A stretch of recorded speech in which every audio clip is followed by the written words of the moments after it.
नमस्कार, good evening. आप सभी का हाई रैंक स्टडी चैनल में स्वागत है। दोस्तों, आज हम भारतीय संविधान का प्रैक्टिस सेट नंबर 30 हल करेंगे।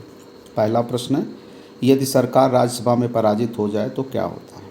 ए, प्रधानमंत्री अपना त्यागपत्र दे देता है। बी, संसद भंग हो जाती है। सी, राष्ट्रपति शासन लागू हो जाता है। डी, उपर्युक्त में से कुछ नहीं होता। तो इसका सही उत्तर है विकल्प डी, उपर्युक्त में से कुछ नहीं होता।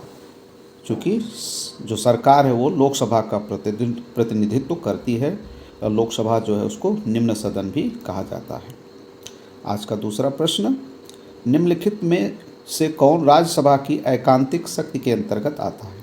ए, नई अखिल भारतीय सेवाओं का सृजन। बी, आकस्मिक रिक्त में भारत के उपराष्ट्रपति का निर्वाचन। सी, किसी राज्य की विधान परिषद की समाप्ति। डी, अपने सभापति को अपदस्थ करना। इसका सही उत्तर है विकल्प ए, नई अखिल भारतीय सेवाओं का सृजन या गठन करने का अधिकार केवल राज्यसभा को प्राप्त है, ऐसा अधिकार लोकसभा को नहीं प्राप्त है। अतः विकल्प ए सही है। प्रश्न संख्या 3, राज्यसभा को भंग करने का अधिकार किसे प्राप्त है? ए, राष्ट्रपति को। बी, उपराष्ट्रपति को। सी, सर्वोच्च न्यायालय को। डी, उपर्युक्त में से कोई नहीं। तो इसका सही उत्तर है विकल्प डी, उपर्युक्त में से कोई नहीं। चूँकि राज्यसभा एक अस्थायी सदन है तो इसे कभी भंग नहीं किया जा सकता है।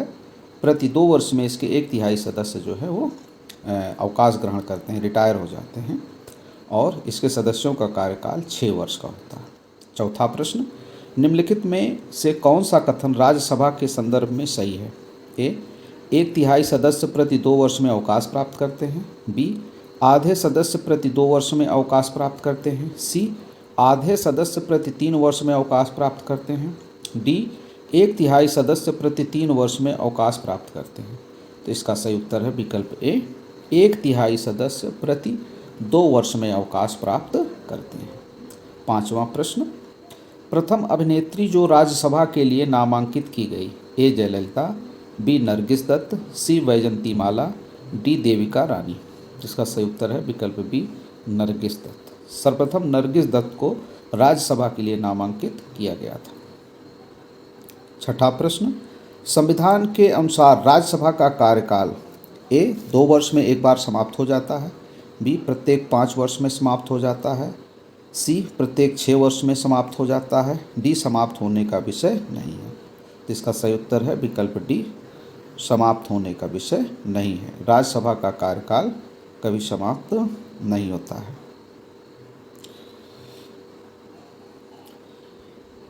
सातवां प्रश्न, राज्यसभा को अस्थायी सदन कहते हैं क्योंकि ए, सभी सदस्य आजीवन सदस्य होते हैं। बी, इसे विघटित नहीं किया जा सकता है। सी, 1/3 सदस्य प्रति 2 वर्ष में अवकाश ग्रहण करते हैं। डी, बी तथा सी दोनों सही हैं। तो इसका सही उत्तर है विकल्प डी, बी तथा सी दोनों सही हैं। इसे कभी विघटित नहीं किया जा सकता है और इसके 1/3 सदस्य प्रति 2 वर्ष बाद जो है अवकाश ग्रहण करते हैं, रिटायर हो जाते हैं। आठवां प्रश्न, राज्यसभा के सदस्य चुने जाते हैं। ए, राज्यों की विधानसभाओं द्वारा। बी, राज्यों के विधान परिषद द्वारा। सी, राज्यों के विधानसभा तथा विधान परिषद द्वारा। डी, नगर पालिका के सदस्यों द्वारा। तो इसका सही उत्तर है विकल्प ए, राज्यों की विधानसभाओं के द्वारा राज्यसभा के सदस्यों का चुनाव होता है। 238 सदस्यों का चुनाव होता है और 12 सदस्य जो है वो राष्ट्रपति द्वारा नामांकित किए जाते हैं, मनोनीत किए जाते हैं। इस तरह से भारतीय राज्यसभा में 250 सदस्य निश्चित हैं। नौवां प्रश्न, राज्यसभा में राज्यों को प्रतिनिधित्व किस आधार पर दिया जाता है? ए, प्रत्येक राज्य के लिए बराबर। बी, उनकी जनसंख्या के अनुपात में। सी, उनके क्षेत्रफल के अनुपात में। डी, उनके राजस्व के अनुपात में। तो इसका सही उत्तर है विकल्प बी, उनकी जनसंख्या के अनुपात में राज्यों को राज्यसभा में स्थान प्राप्त है, उनका प्रतिनिधित्व प्राप्त है। 10वां प्रश्न, संविधान के किस अनुच्छेद के अंतर्गत धन विधेयक को परिभाषित किया जाता है? ए, अनुच्छेद 109। बी, अनुच्छेद 110। सी, अनुच्छेद 111। डी, बी तथा सी दोनों। तो इसका सही उत्तर है विकल्प बी, अनुच्छेद 110 में धन विधेयक को परिभाषित किया गया है। प्रश्न संख्या 11, निम्नलिखित में कौन सा एक कथन सही है? ए, धन विधेयक राज्यसभा में पेश किया है। बी, धन विधेयक संसद के किसी भी सदन में पेश किया जा सकता है। सी, धन विधेयक लोकसभा में पेश नहीं किया जा सकता है। डी, धन विधेयक केवल लोकसभा में पेश किया जाता है। तो इसका सही उत्तर है विकल्प डी, धन विधेयक केवल लोकसभा में पेश किया जाता है, यह राज्यसभा में पेश नहीं किया जा सकता। और धन विधेयक के संबंध में लोकसभा को जो है विशेष अधिकार प्राप्त है कि यह जो है केवल लोकसभा में पेश किया जाएगा और राज्यसभा इसे केवल 14 दिनों तक रोक सकती है। अगर 14 दिन के अंदर राज्यसभा इसको पारित नहीं करती है तो ऐसा मान लिया जाता है और धन विधेयक जो है वो लोकसभा द्वारा पास कर दिया जाता है। 12वां प्रश्न, भारत में संसद की लोक लेखा समिति के अध्यक्ष की नियुक्ति की जाती है। ए, राष्ट्रपति द्वारा, बी, प्रधानमंत्री द्वारा, सी, लोकसभा अध्यक्ष द्वारा, डी, राज्यसभा अध्यक्ष द्वारा।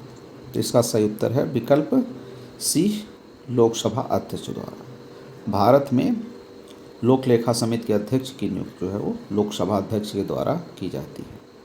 13वां प्रश्न, भारत में जनजातीय लोकसभा अध्यक्ष कौन थे?